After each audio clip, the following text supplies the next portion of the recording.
Assalamu alaikum wa rahmatullahi wa barakatuh. Yesterday we learned how Qusay became the leader of Makkah. And who is Qusay?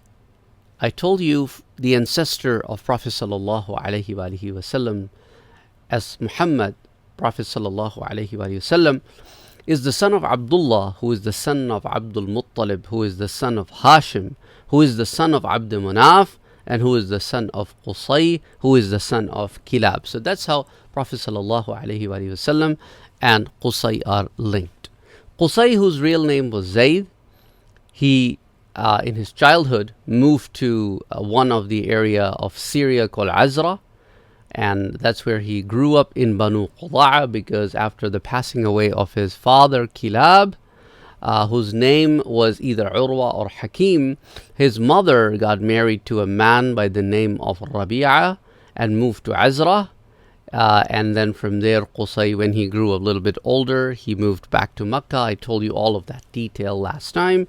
And he married the daughter of then the chief of Makkah by the name of Hulayl bin Habshiyah.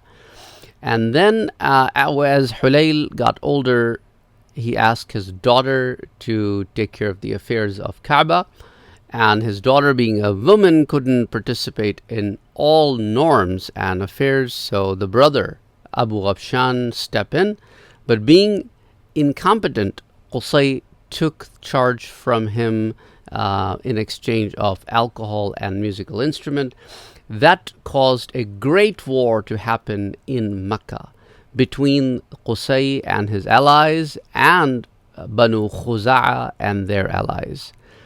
And after that war was over, because it was undecisive, one of the men, Amr ibn Auf, he stood forward and he was appointed as a mediator, and he gave the decision in favor of Qusay, and Qusay became the leader of Makkah. After Qusay became the leader of Makkah, now this happened according to some historians as Tabqat ibn Sa'd, volume 1, page 68, and also Rahmatil lil Alameen, volume 1, page 29, that this particular revolutionary war, you can say, or revolution, happened around 440 AD, almost 130 years before the birth of Prophet sallallahu alaihi wasallam. It is believed that Qusay at this time was around the age of 40 years, as Qusay is born somewhere around 400 AD, 170 years before the birth of the Prophet sallallahu alaihi wasallam. Now, upon becoming the leader of Makkah, I told you that Qusay wanted to bring Quraysh and wanted them to settle in Makkah. So he created a plan of going to different families of Quraysh that were in the surrounding areas of Makkah and started gathering them in the city of Makkah, and then started displacing Khuza'a and Bani Bakr, the two people who were allies and fought against Qusay. They were displaced outside of the city limits of Makkah, and Quraysh were moved into the Makkah. A new housing settlement was made, one in the mountainous region, Al-Abtah, and one on the ground, closer on the land areas, on the flats, which was Al-Zawahir. People with a lot of money or people who were more wealthier moved into the mountainous neighborhoods, and those who had lesser money moved into Al-Zawahir. Qusay made this plan that wherever the settlement happens, everybody from the same family live in the same neighborhood. So that's how he created different small family neighborhoods. And every house had to have its door opening towards the Kaaba. And every family had a main door named after the tribe, and that will be their entry point into Kaaba. So that's how people will know whoever is entering through a certain door that they belong to so-and-so family. So this was the housing and the settlement that was made. We talked briefly about this as well. Then other than that, what people started doing, since Qusay became so popular in Makkah, that people started coming to Qusay house for every little thing, be it a marriage ceremony or even a marriage proposal, or be it any and every walk of life decisions. So Qusay's house became extremely busy. So at this time, Qusay decided to build a house of council very close to Kaaba, and that was named Darun Nadwah. Darun Nadwah.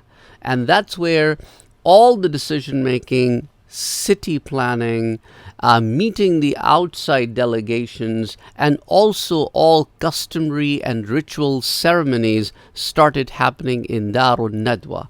So that became their parliament house, their White House, their Capitol Hill, whatever you want to call it. That was Darun Nadwa. So as we see it in Hafiz ibn Kathir, Al-Bidayah wa Nihaya, he talks about the establishment of Darun Nadwa, and then he also talks about that once the Darun Nadwa was established, it was given the name Darun Nadwa, and it was the tallest, and on the highest building in Makkah, and that's where this started revolution of construction, where Quraysh started to build taller housing or two-floor housings and things of that nature. This place was a place where this became the court of Makkah, where disputes, it could be civil disputes or it could be any kind of disputes that would take place or that will be handled in Darun Nadwa. This is the place where the elders of the tribes would gather and will communicate, will have advices with each other, even if they're going on a trade route to perform any kind of business. All of the details of that would be discussed here in this house. If the Quraysh is going on war against anybody, that decision will also take place in this house. If it's a marriage ceremony or any kind of other ceremony, that would also take place in this house. So Hakim ibn Hizam, this man, his name probably you might have heard if you have read the seerah of the Prophet sallallahu alaihi wasallam. Well, Hakim ibn Hizam became the caretaker of Darun Nadwa, and that was the time of Sayyidina Muawiyah radiyallahu anhu. And Hakim ibn Hizam accepted Islam and became the companion of Prophet sallallahu alaihi wasallam. But the question comes in, why Hakim ibn Hizam? And if you remember, last time I told you that Qusay had 4 sons. And one of the sons was Abd Manaf, who is the ancestor of Prophet sallallahu alaihi wasallam. Then he has another one called Abdud Dar. And Abdud Dar was one of the first people from the sons of Qusay who became in charge of Darun Nadwa.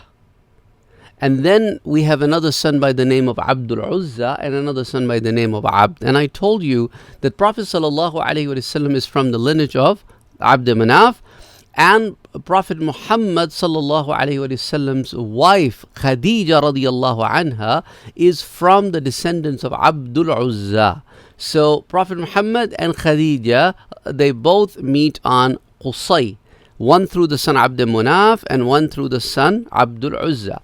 Khadija radiyallahu anha's lineage, or the ancestry chart, goes like this. Khadija is the daughter of Khuwaylid, who is the son of Asad, who is the son of Abdul Uzza, who is the son of Qusay. And the Prophet Muhammad sallallahu alaihi wasallam's lineage goes like this. Muhammad, the son of Abdullah, the son of Abdul Muttalib, the son of Hashim, the son of Abd Manaf, the son of Qusay. So what happened was that Hakim ibn Hizam is nephew of Khadija radiyallahu anha. Khadija had a brother called Hizam, and Hakim is the son of that person. So he is in the lineage of Abdul Uzza. So after Bani Abd Dar, which is the clan of Abdul Dar, one of the sons of Qusay, the caretaking of Darun Nadwa fell in the hands of Hakim ibn Hizam, as he is also a descendant of Qusay through Abdul Uzza.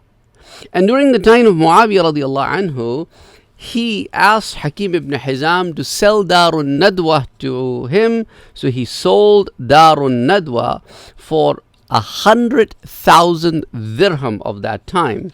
And that's how Hakim ibn Hizam gave the ownership of that place to Muawiyah radiallahu anhu.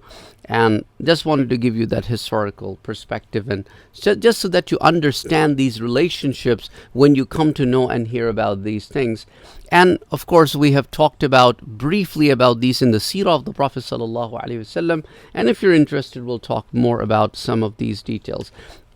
And also, there were different positions that were created in Makkah after Qusay took charge of Makkah, and he was given different positions. Like one of those, hijaba, which is responsible for the caretaking of the Kaaba. Anything related to Kaaba would fall under the hijaba. And for example, the keys of the door of the Kaaba, who will open it, who will close it, who will enter it, anything that belongs inside, the security, providing security for that. If Kaaba needs to be rebuilt or needs to have some kind of a maintenance done, all of these things, and any of the gifts coming needs to be stored and have to be kept safe, have to be utilized in a proper fashion. All of that was under Qusay as well as hijaba. Then he also has the responsibility of rafada, means people who are coming for Hajj or Umrah, they would be given some kind of facility from the people of Makkah. So Qusay established a fund with the help of the rest of the Quraysh, and through that fund, during the time of Hajj, when the pilgrims would be in Makkah or Muzdalfa or Mina or Arafah, they will be provided with food and some of the other things. So Qusay suggested to Quraysh that we must take care of the pilgrims as they are coming in. So they created several stations around Makkah where they would slaughter camels and would feed these pilgrims, as comes in Tabqat ibn Sa'd. And then something like this continued in the later times, even till the time of the caliphs of Banu Umayyah, and even after that through the caliphs of Banu Abbas.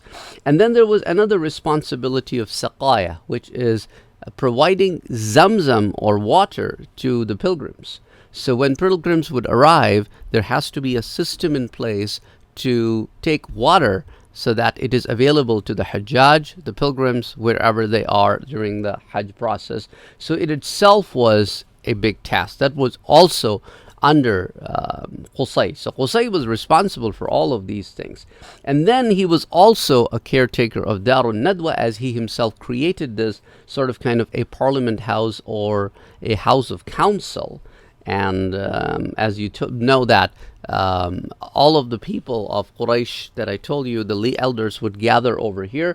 The Darun Nadwa was one of the bigger building in the surrounding areas, and its door would open towards the Haram. And it is a place where all kind of political, economic, even the housing and the settlement decisions would take place right here. And also the ceremonies like marriage ceremonies, even circumcision. Even Arab had another ceremony that when the girl would hit puberty, she would be brought into Darun Nadwa, and a piece of cloth will be put on her head like a head covering or a scarf, telling her that from now on you have to do hijab.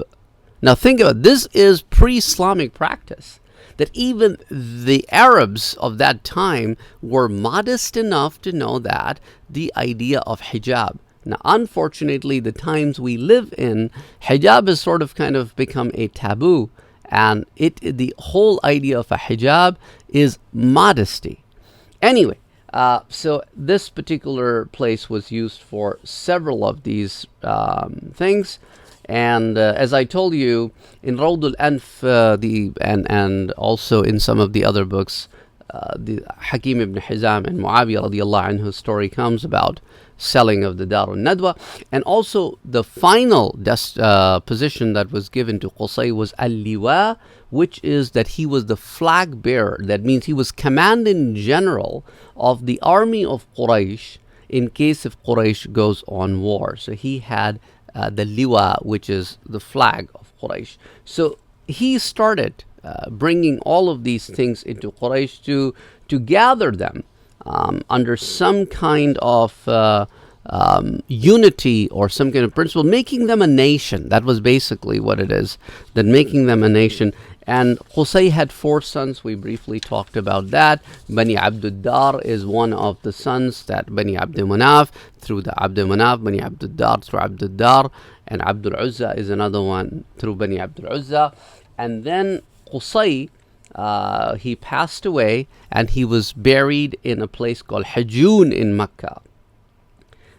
Anyway, a very famous personality in the ancestors of Prophet sallallahu alaihi wasallam. We will continue with more ancestors of Prophet sallallahu alaihi wasallam that passed away before Qusay and also between Qusay and Prophet sallallahu alaihi wasallam. We also need to cover some other details about Abdul Muttalib. We have already covered 2 areas of Abdul Muttalib's life. One is, why was Abdul Muttalib named Abdul Muttalib when he was not born with that name, and a little bit about his childhood.